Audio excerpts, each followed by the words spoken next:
Hi students, நம்ம இன்னைக்கு கிளாஸ்ல வந்துட்டு என்ன பார்க்க போறோம்னா ஆல்ரெடி நம்ம வந்துட்டு ஜியோகிராஃபில 4th chapter migration and urbanisation chapter பார்த்துட்டு இருக்கோம்.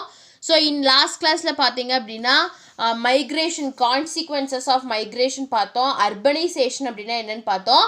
அந்த அர்பனைசேஷனுக்கு என்னென்ன காசஸ் வேரியஸ் காசஸ் பார்த்தோம். இன்னைக்கு கிளாஸ்ல என்ன பார்க்க போறோம்னா origin and growth of world urbanisation பார்க்குறோம். நெக்ஸ்ட் அர்பனைசேஷனோட கான்சிக்வன்சஸ் என்னன்னு பார்க்குறோம். ஸோ அந்த டாப்பிக்கோட இந்த சாப்டர் வந்துட்டு ஃபினிஷ் ஆகுது. ஸோ பேஜ் நம்பர் 117 அதாவது 117 இருக்குது. Origin and growth of world urbanisation. The process of urbanization in the world has a long history. So வேர்ல்டில் நடந்த அர்பனைசேஷன் ப்ராசஸ் வந்துட்டு ரொம்ப long history. First ancient period. The urban centers started developed during the prehistoric period. So urban centers வந்துட்டு எப்போ develop ஆக start ஆச்சுன்னு பார்த்தீங்கன்னா நம்மளோட ப்ரீஹிஸ்டாரிக் பீரியட்லேயே. During this period primitive man started domestication of plants and animals. So அந்த பீரியடில் அதாவது ப்ரீஹிஸ்டாரிக் பீரியடில் நம்மளோட ப்ரிமிட்டிவ் மேன் என்ன ஸ்டார்ட் பண்ணாங்க அப்படின்னா பிளான்ட் அண்ட் அனிமலோட டொமஸ்டிகேஷனை வந்துட்டு ஸ்டார்ட் பண்ணாங்க. It was the period of development of permanent settlements. So அந்த பீரியடில் தான் பார்த்தீங்கன்னா ஒரு பெர்மனன்ட் செட்டில்மெண்ட்ஸ் வந்துட்டு டெவலப் ஆக ஆரம்பிச்சு. அதாவது இந்த இடத்துல தான் நமக்கு இருந்தாகணும், இதுதான் இங்கே தான் நம்மளோட வீடு, இங்கே இருக்கக்கூடியதான் நம்மளோட கல்டிவேஷன் அப்படிங்கிற அந்த பெர்மனன்ட் செட்டில்மெண்ட் வந்துட்டு இந்த பீரியடில் தான் டெவலப் ஆச்சு. The river valley regions of Egypt, Greece and India gave rise to the agrarian communities which eventually formed the urban communities and urban centers. So river வேலி ரீஜன்ஸ் அதாவது Egypt, Greece and இந்தியாவில் இருக்கக்கூடிய river வேலி regions வந்துட்டு எதை rice பண்ணுச்சுன்னு பார்த்தீங்கன்னா agrarian communities அதாவது agricultural கம்யூனிட்டிஸை வந்துட்டு ரைஸ் பண்ணுச்சு. அவங்க என்ன ஃபார்ம் பண்ணாங்கன்னா அர்பன் கம்யூனிட்டிஸையும் அர்பன் சென்டர்ஸையும் வந்துட்டு அவங்க ஃபார்ம் பண்ணாங்க. The excess production of food grains was the major reason for urbanization. So அர்பனைசேஷனுக்கு மேஜர் ரீசன் என்னன்னு பார்த்தீங்கன்னா ஃபுட் கிரெயின்ஸோட எக்ஸசிவ் ப்ரொடக்ஷன் தான். And Babylon in Mesopotamia, Thebes and Alexandria in Egypt, Athens in Greece, Harappa and Mohenjodaro in India were noted prehistoric cities of the world.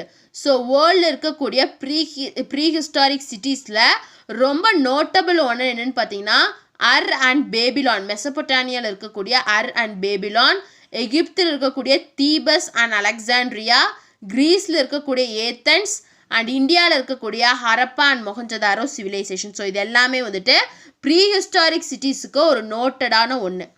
In ancient period, the increase in the number and size of the urban centers occurred during the two great colonizing periods of the Greeks and Romans. So ancient பீரியடில் பார்த்தீங்கன்னா இந்த urban சென்டர்ஸோட number and size எப்படி increase ஆச்சுன்னு பார்த்தீங்கன்னா ரெண்டு great colonizing period, great ruling period அதாவது வந்துட்டு கிரீக்ஸ் அண்ட் ரோமன் பீரியடில் வந்துட்டு இது வந்துட்டு நல்லாவே வந்துட்டு டெவலப் ஆச்சு. During the beginning of the 7th century itself, many cities were found near the Aegean River. So 7th சென்ச்சுரியோட பிகினிங்லேயே வந்துட்டு நிறைய சிட்டிஸை வந்துட்டு கொண்டு வந்தாங்க. எந்த ரிவர் பற்றின்னு பார்த்தீங்கன்னா ஏஜியன் ரிவர் பக்கத்தில். During the Greek colonizing period, the expansion of trade promoted the growth of town and cities. So அதே மாதிரி க்ரீக்கோட கொலனைசிங் பீரியடில் பார்த்தீங்க அப்படின்னா இந்த ட்ரேடு மூலயமா இந்த டவுன்ஸ் அண்ட் சிட்டி க்ரோ ஆக வந்துட்டு ஸ்டார்ட் ஆச்சு அப்படின்னு சொல்கிறாங்க. ஸோ வந்துட்டு அர்பனைசேஷனோட ப்ராசஸ் வந்துட்டு வேர்ல்டில் இருக்கக்கூடிய ஒரு லாங் ஹிஸ்ட்ரி. ஃபஸ்ட்டு ஏன்ஷியன்ட் பீரியடில் எப்படி இருந்ததுன்னு பார்த்தோம். நெக்ஸ்ட்டு பாருங்கள் மிடீவியல் பீரியடில் இந்த அர்பனைசேஷன் எப்படி இருந்தது. It refers to the period after the 11th century. So medieval period நம்ம எதை சொல்கிறோன்னு பார்த்தீங்கன்னா 11th சென்ச்சுரிக்கு அப்புறம் இருக்கக்கூடிய பீரியடை தான் வந்துட்டு நம்ம மிடீவியல் பீரியட் அப்படின்னு சொல்கிறோம். During this period, the European countries increased their overseas trade, which played an important role in the revival of European towns and cities after a period of low development. So இந்த மிடீவியல் பீரியடில் பார்த்தீங்க அப்படின்னா இந்த European countries என்ன பண்ணாங்க அப்படின்னா அவங்களோட Overseas ட்ரேடை வந்துட்டு இன்க்ரீஸ் பண்ணாங்க. அதாவது கடல் தாண்டி பண்ணக்கூடிய ட்ரேடை வந்துட்டு இன்க்ரீஸ் பண்ணாங்க. ஸோ இதுதான் வந்துட்டு யூரோப்பில் இருக்கக்கூடிய டவுன்ஸ் அண்ட் சிட்டிஸ் வந்துட்டு ஆரம்பிக்கிறதுக்கு ஒரு முக்கியமான காரணமாக இருந்தது. ஸோ அதான் வந்துட்டு இதை வந்துட்டு லோ டெவலப்மெண்ட் பீரியடுக்கு அப்புறம் ஃபாஸ்ட்டாக டெவலப் ஆகக்கூடிய பீரியடாக இருந்தது. At the end of 13th century, Paris, London, Geneva, Milan and Venice were the important cities found in Europe. So 11th centuryக்கு அப்புறம் ஸ்டார்ட் ஆகி 13th centuryயோட எண்டில் பார்த்தீங்கன்னா லண்டன், ஜெனீவா, பாரிஸ், வெயின்ஸ் இந்த மாதிரி இருக்கக்கூடிய ரொம்ப இம்பார்ட்டன்ட் சிட்டிஸ் எல்லாம் வந்துட்டு யூரோப்பில் வர ஆரம்பிச்சது. இதுதான் வந்துட்டு மிடீவியல் பீரியட். நெக்ஸ்ட் பார்த்தீங்க அப்படின்னா modern period. This period starts from 17th century. So modern period எப்போ இருந்து ஸ்டார்ட் ஆகுதுன்னு பார்த்தீங்கன்னா 17th century இருந்து ஸ்டார்ட் ஆகுது. It marks the third phase of development in urbanization. So அர்பனைசேஷனோட டெவலப்மெண்ட்டில் தேர்ட் ஃபேஸில் எது இருக்குன்னு பார்த்தீங்கன்னா இந்த மாடர்ன் பீரியட் இருக்கு. The industrial revolution in the 19th century accelerated the growth of towns and cities. So industrial revolution 19th centuryயோட industrial revolution என்ன பண்ணுச்சு அப்படின்னா டவுன்ஸ் அண்ட் சிட்டிஸ் அந்த க்ரோத்தை வந்துட்டு நல்லா அசலரேட் பண்ணுச்சு. The Europeans with urban civilization gave birth to a large number of new towns in North America and Soviet Union. So இந்த Europeans urban சிவிலைசேஷனில் இருந்த யூரோப்பியன்ஸ் என்ன பண்ணாங்கன்னா பர்த் கொடுத்தாங்க. அதாவது வந்துட்டு நார்த் அமெரிக்காலையும் சோவியத் யூனியன் அதாவது ரஷ்யாலையும் வந்துட்டு நிறைய நியூ டவுன்ஸ் வந்துட்டு க்ரோ ஆகிறதுக்கு வந்துட்டு அந்த பர்த்தை வந்துட்டு இவங்க கொடுத்தாங்க. The modern means of transport and communication, the development of new trade routes during 19th century had strengthened the trade centers and urban centers. So வந்துட்டு modern means அதாவது transport and communication ஓட modern means வந்ததுக்கு அப்புறம் new trade ரூட்லாம் வந்துட்டு develop ஆக start ஆச்சு 19th centuryல. So இதுதான் வந்துட்டு ஸ்ட்ரென்தன் பண்ணுச்சு. எது என்னன்னு பார்த்தீங்கன்னா அர்பன் ஏரியாஸையும் ட்ரேட் சென்டர்ஸையும் நல்லா ஸ்ட்ரென்தன் பண்ணுச்சு. The latest development in urbanization was noticed in the continent of Africa. So latest urbanization development நம்ம எங்கே நோட்டீஸ் பண்ணலான்னா ஆஃப்ரிக்கன் கான்டினென்ட்டில் நம்மளால் நோட்டீஸ் பண்ண முடியும்.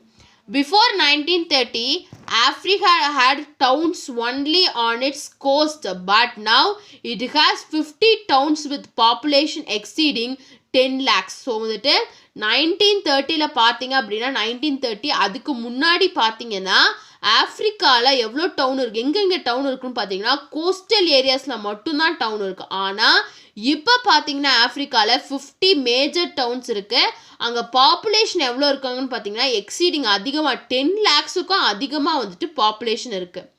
Major cities in Africa are Cairo, Nairobi, Mombasa, Bulawayo, Douala, Abidjan, Lagos, Accra, Addis, Ababa, Leopoldville, Luanda, Cape Town, Natal and Pretoria. So இது எல்லாமே வந்துட்டு ஆஃப்ரிக்காவில் இருக்கக்கூடிய மேஜர் சிட்டிஸ்.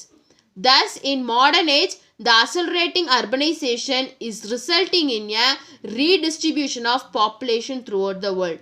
ஸோ இப்போ மாடர்ன் ஏஜில் பார்த்தீங்கன்னா அந்த அர்பனைசேஷனோட அசல்ரேட்டிங் அதாவது ஃபாஸ்ட்டாக க்ரோ ஆகக்கூடிய அந்த அசல்ரேஷன் வந்துட்டு எதில் ரிசல்ட் அதோட ரிசல்ட் என்னென்னு பார்த்தீங்கன்னா பாப்புலேஷன் வந்துட்டு ரீடிஸ்ட்ரிபியூட் ஆகுது. So world through out the world வந்துட்டு பாப்புலேஷன் வந்துட்டு ரீடிஸ்ட்ரிபியூட் ஆகுது அப்படின்னு சொல்கிறாங்க. So urban development origin and growth of urbanization world ன்னு பார்க்கும்போது 3 phases. So first ancient world, next medieval period and modern age. So ancient period, medieval period and modern age. So ancient period அப்படிங்கிறது pre historic பீரியடை தான் நம்ம வந்துட்டு ancient period அப்படின்னு சொல்கிறோம். So இந்த பீரியடில் ஏன்ஷியன்ட் பீரியட் இருக்கக்கூடிய நோட்டபிளான ப்ரீ ஹிஸ்டாரிக் சிட்டிஸ் என்னென்னு பார்த்தீங்கன்னா அர்ரன், Babylon, Mesopotamia, Thebes and Alexandria in Egypt, Greece and Athens in Greece, Harappa and Mohenjo-daro in India. So இது எல்லாமே வந்துட்டு அந்த ப்ரீ ஹிஸ்டாரிக் பீரியடில் வேர்ல்டில் இருந்தக்கூடிய இம்பார்ட்டன்ட் சிட்டி. நெக்ஸ்ட்டு மிடிவல் பீரியட்னு பார்க்கும்போது இட் ஸ்டார்ட்ஸ் ஃப்ரம் 11th centuryல ஸ்டார்ட் ஆச்சு. ஸோ 13th centuryயோட எண்டில் பார்த்தீங்கன்னா பாரிஸ், லண்டன், ஜெனிவாங்கிற மாதிரி இம்பார்ட்டன்ட் சிட்டிஸ் வந்துட்டு யூரோப்பில் ஃபவுண்ட் ஆச்சு. நெக்ஸ்ட்டு மாடர்ன் பீரியட்னு பார்க்கும்போது 17th centuryயோட ஸ்டார்டிங்கில் ஸ்டார்ட் பண்ணி 19th centuryயில் இந்த டவுன்ஸ் அண்ட் சிட்டிஸ் வந்துட்டு நல்லாவே க்ரோ ஆக ஆரம்பிச்சுது. ஸோ இந்த யூரோப்பியன் இருக்கக்கூடிய அர்பன் சிவிலைசேஷன் வந்துட்டு எதுக்கு பர்த் கொடுத்துச்சு அப்படின்னா நார்த் அமெரிக்கா அண்ட் சாவியத் யூனியனில் நியூ டவுன்ஸ் அண்ட் சிட்டிஸ்க்கு வந்துட்டு ஒரு பேர்த்தை வந்துட்டு கொடுத்தது. Next modern means of transport and கம்யூனிகேஷனால் அர்பனைசேஷனோட க்ரோத் வந்துட்டு இங்கே அதிகமாக இருந்துச்சுன்னு சொல்கிறாங்க. நெக்ஸ்ட்டு பார்த்திங்க அப்படின்னா வேர்ல்டு அர்பனைசேஷன் அப்படின்னு சொல்லி கொடுத்துருக்காங்க. ஸோ எந்த ரீஜன் அங்கே அர்பன் பாப்புலேஷன் பர்சன்டேஜில் கொடுத்துருக்காங்க, அதை பார்த்துக்கோங்க. நெக்ஸ்ட்டு பார்த்திங்க அப்படின்னா கான்சிக்வன்சஸ் ஆஃப் அர்பனைசேஷன். இந்த அர்பனைசேஷனோட கான்சிக்வன்சஸ் என்னென்னு பார்த்தீங்கன்னா, first one is housing and slum. There is a lack of space for housing and a marked reduction in the quality of housing in urban areas due to increase in population. So first consequence என்னென்னு பார்த்தீங்கன்னா slum area வந்துட்டு form ஆகும். ஏன்னா வந்துட்டு population increase ஆக நமக்கு இருக்கக்கூடிய space வந்துட்டு ஹவுசிங் நம்ம தங்கறதுக்கான ஸ்பேஸ் வந்துட்டு பத்தாது. ஸோ அதனால ஹவுசிங் மெட்டீரியல்ஸ் இருக்கக்கூடிய குவாலிட்டி வந்துட்டு டிக்ரீஸ் ஆக ஆரம்பிக்கும். This problem may increase in the years to come. So இப்போ இல்லைனாலும் இனி வரக்கூடிய காலங்களில் வந்துட்டு இந்த ப்ராப்ளம்னால நிறையா இதனால் இந்த அர்பனைசேஷன் இதனால நிறையா ப்ராப்ளம்ஸ் வர சான்சஸ் இருக்குது. Rapid rate of urbanization results in the development of slum areas. So urbanisation ரொம்ப ஃபாஸ்ட்டாக நடந்துச்சு அப்படின்னா ஸ்லம் ஏரியாஸ் வந்துட்டு அதிகமாக டெவலப் ஆகும். ஸோ இதான் வந்துட்டு ஃபஸ்ட்டு கான்சிக்வன்ஸ். செகண்ட் என்னென்னு பார்த்தீங்கன்னா ஓவர் க்ரௌடிங்.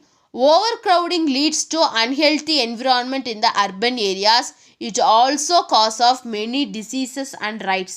ஸோ வந்துட்டு ஓவர் க்ரௌடிங்னால என்ன ஆகுனா என்விரான்மெண்ட் வந்துட்டு நல்ல ஒரு ஹெல்த்தி என்விரான்மெண்ட்டாக இருக்காது, அன்ஹெல்த்தியாக நிறைய பொல்யூட் ஆகிடும். ஸோ இதனால இந்த ஏரியாஸில் இருக்கக்கூடிய பீப்புள்ஸ்க்கு வந்துட்டு நிறைய டிசீசஸ் வர சான்சஸ் இருக்குது. இது செகண்ட் ஒன். தேர்ட் ஒன் பார்த்தீங்கன்னா water supply, drainage and sanitation.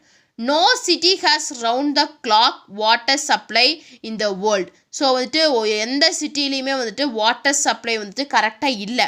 Drainage situation is equally bad.